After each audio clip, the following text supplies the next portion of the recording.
Om Namo Bhagavate Sri Ramanaya. Happy Jayanti Day to all of you. Today I want to speak about my grandfather Sri Niranjanananda Swami. Chinna Swami, as he was commonly called, was Bhagavan's younger brother and the first Sarvadhikari of Sri Ramanashramam. Born in 1887, his given name was Nagasundaram and he was the third son of Sundaramaiyer and Alagammal. Upon the untimely death of his father, Nagasundaram, as a boy of 5, moved with his mother and sister Alamelu to Manamadurai to live with his uncle Nellayappa Iyer. At the age of 17, out of family necessity, he had to stop his studies and start working. By age 23, he was married and had lost his first 2 children. Seeking an offspring to carry on the family lineage, Mother Alagammal, along with her daughter-in-law Mangalam, came to have darshan of Sri Bhagavan in 1913. The couple was blessed with a male child, Venkataraman, my father, in 1914. However, tragedy soon followed. His wife Mangalam suddenly died when Venkataraman was still a toddler. Pressured by the extended family to remarry, Nagasundaram took refuge at Bhagavan's feet in Tiruvannamalai. Mother Alagammal soon followed him to Tiruvannamalai and the toddler's care was taken over by Bhagavan's sister Alamelu. With this turn of events, Nagasundaram's eagerness to serve at the feet of Bhagavan grew. He took sannyasa and was given the name Niranjanananda Swami, and from then on, he completely dedicated his life to the service of Bhagavan and the ashramam. In the early years, when the ashram inmates would go into the town for collecting bhiksha, Bhagavan was very particular that Chinnaswami should also do so, as he considered the practice an important exercise for a spiritual aspirant. It should be noted here that Chinnaswami nursed Mother Alagammal during her last days. Before she breathed her last, Alagammal pleaded with Bhagavan to forgive his brother's shortcomings and take care of Niranjanananda. Needless to say, Bhagavan was the pillar of strength supporting him as he faced many storms as Sarvadhikari in the later years. After Mother's Samadhi, the ashramam took its roots at the foot of Arunachala. Around 1930, with Bhagavan's blessings, Chinnaswami was officially recognized as the Sarvadhikari of the ashram, and he took over the day-to-day affairs that included running a kitchen, a bookstore, an office, and attend to the ever-growing stream of devotees visiting the Maharishi. As the ashramam grew, so did Chinnaswami's sense of servitude With limited education and limited finances, he developed an institution completely submitting to the will of Bhagavan. Bhagavan would admonish him when necessary, but gave his complete support in the administration of the ashram. Chinnaswami administrated the ashram with discipline and integrity. He rarely spoke to Bhagavan directly, but he never did anything without Bhagavan's direct or indirect consent. However, there is one instance when Chinnaswami asserted his opinion in front of Bhagavan.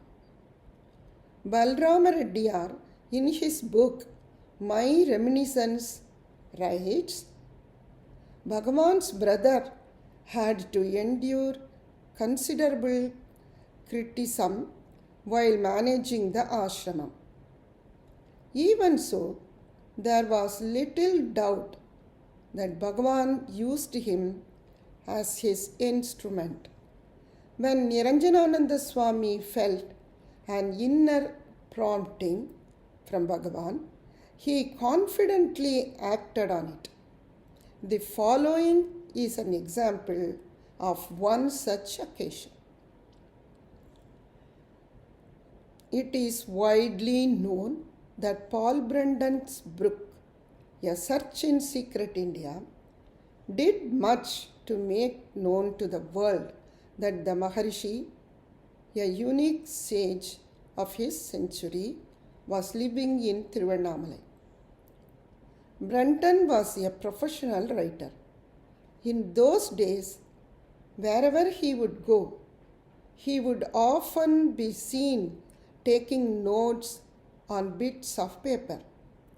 While in the old hall, listening to questions put to Bhagavan and his replies, he would be eagerly taking notes.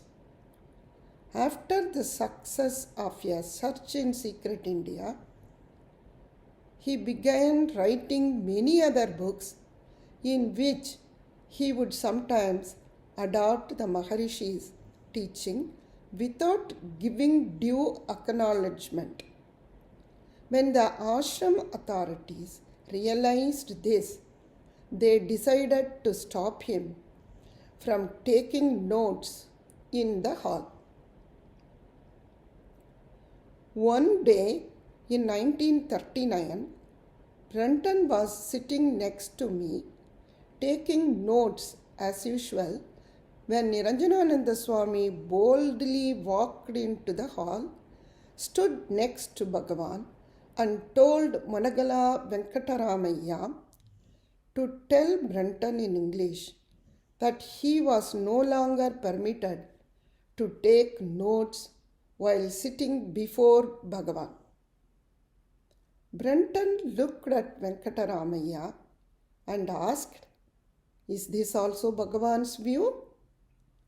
Venkataramaya did not reply, and Bhagavan, who was quietly sitting there, did not say a word either.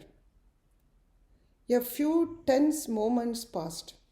Then Brendan stood up and left the hall. That was the last time he took notes in the hall. It was very unusual to see the Sarvadhikari appear so bold and authoritative before the Maharshi. He must have felt that this exploitation must stop and confident that Bhagavan was behind him. Chinnaswami was always keen that the right food was served to Bhagavan and ensured that the small quantity of food that Bhagavan ate was of the best quality. For instance, he would get the best quality rice from Nellore, ghee from Porattur, and dal from Virudupatti. Before Shantammal and Tenammal started cooking at the ashram kitchen, it was Chinnaswamy who cooked for Bhagavan. While Chinnaswamy was known to be a strict disciplinarian, his compassionate nature is revealed by the following recollection shared by Vishwanatha Swami's brother Shivaraman. In the morning, Bhagavan was sitting on the ground cutting vegetables. I squatted in front of him. We saw Chinnaswamy walking back from the town with a basket on his head. On my asking Bhagavan what he was carrying, he replied, "Last night one of the dogs was badly injured by a pig. He took the wounded dog to the veterinary hospital and is returning now." Chinnaswamy was very keen to ensure that the ashramam publications be available to devotees at affordable price. The collected works of Ramana in Tamil, Huvamai in several languages, the first biography of Bhagavan were all published during his time. We owe Chinnaswamy a great debt of gratitude as he was instrumental in acquiring the house in Tiruchuri where Bhagavan was born and the house in Madurai where Bhagavan attained realization. They were named Sundara Mandiram and Ramana Mandiram respectively and have become places of pilgrimage for devotees of Ramana. When Chinnaswamy took over as Sarvadhikari, the ashramam consisted of just a few huts. Gradually, various buildings, including the dining hall, kitchen, storeroom, Goshala, and Veda Padasala, came up under his watchful supervision. The pinnacle of his achievement was the construction of the Matrabudeshwara temple over Mother Alagammal's Samadhi and the new hall adjacent to it.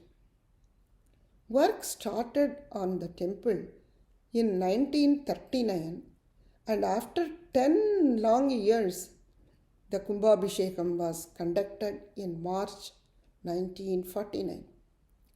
Chinnaswamy travelled to Burma to procure teak wood for the construction, as Bhagavan insisted that no funds should be raised in his name or that of the ashramam.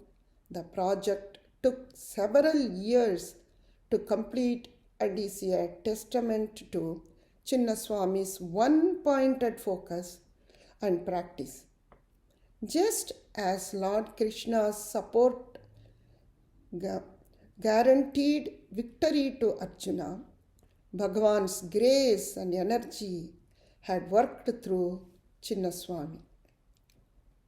Following the Kumbhabhishekam of the temple, some devotees wanted to honor the Sarvadhikari for his relentless work that led to the temple's completion.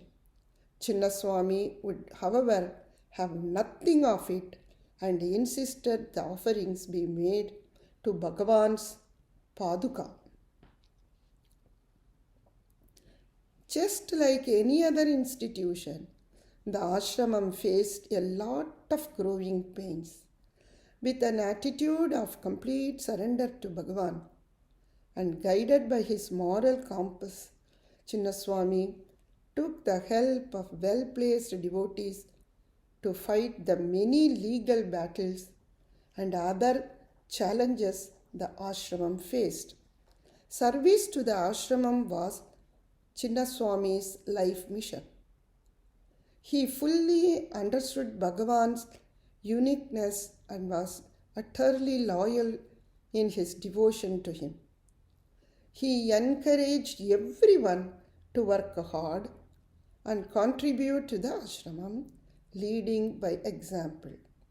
He never took credit for the efficient management of the ashramam, for he knew and said that it was all due to Bhagavan's Shakti. He was a strict disciplinarian and enforced it in the ashramam. Of course, Bhagavan himself was a perfect model in observing with the ashramam rules. Following Bhagavan's Mahasamadhi on April 14, 1950, Chinnaswami's health started to decline, and by 1952 he became very ill. Viswanatha Swami, who took care of Chinnaswami, later remarked, "Earlier I had underestimated Chinnaswami. I even mocked at him. But now I realize that he was a great man." On January 29, 1953, Chinnaswami attained the holy feet of his master. The day before his passing, Chinnaswami called for his Purvashrama son Venkataraman, who would take over as the next Sarvadhikari, some devotees and ashramam patrons, and stated the following: "I am departing with a clear consciousness and clean hands. I have not utilized even a pice of the ashramam funds for my own benefits. Everything here belongs to Bhagavan, which should be guarded with care and vigilance as such. Devote yourself, heart and soul, to the service of the Lord, and in return He will shower His grace on you. Be sincere and truthful to the core of your heart. Uphold our revered ancient tradition in the working of this ashramam, as I have upheld them all my life. As I see it, this summarizes Chinnaswami's legacy, showing his dispassion and attitude of complete surrender to Bhagavan. This great Karma Yogi's life is a source of inspiration to all. I would like to end with a verse from Sri Niranjana Panchakam, composed by Sri Venkatesha Sharma. மக்களால் மேன்மையை மாதாடைவளெனும் மிக்கதோர் வார்த்தையை மெய்ப்பித்த தக்க குண தீர நிரஞ்சன நின் சேவை திறமேவும் பாருள்ளளவுமே பார். ஓம் நமோ பகவதே ஸ்ரீ ரமணாய.